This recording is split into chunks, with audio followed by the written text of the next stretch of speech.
Adding a content or CSS box to your HTML document can really make the content inside that box stand out from the rest of the content in your document.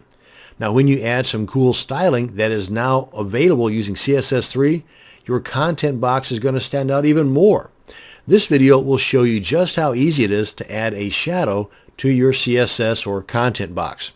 Let's go ahead and open up our editor and see an example of the code required to add our shadow. Now, I've already added some basic content here in between the body tags, and I've added some basic CSS syntax up here in between the opening and closing style tags within our head section that will define our box for us. And I've gone ahead and in the content area down here added our div tag that specifies the class shadow box right here in this content. So everything in between this opening div tag and this closing div tag will be inside of the box that we're about to style with that shadow. Now, the way I have things laid out right here right now is that the padding, border, and margin are going to be the same on all four sides. You can in fact specify the padding to be different from the top to the bottom to the left or the right, but you'd have to spell that out even more. For example, if we wanted the padding on the top to be different than the padding on the bottom, then we would say padding dash bottom and then put the value here. Then we'd also have the property padding dash top and then the value for that. But I want to keep things simple and basically have all four sides of the padding, the border, and the margin to be the same as spelled out here. And as you can see, I have mine set in ems instead of pixels or percentages. I think it just works better in today's different browsers, be it a desktop or a tablet or a mobile device. And with a border, by the way, I also want to point out that there's a lot more styling you can do with the border. Like for example, here I've got the border solid and red.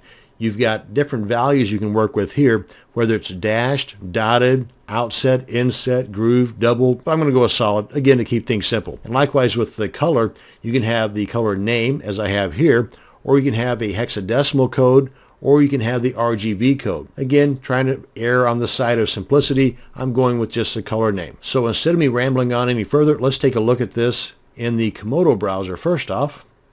And here is our basic box without the shadow. Let's go ahead and throw in our shadow code right here at the bottom, and that's it. We just need to have the property of box dash shadow, the colon, and then the value of the horizontal, value of the vertical, and the value of the blur. And this is the color of the blur. This is kind of a grayish color that you're going to see here in just a second. Let me go ahead and save this.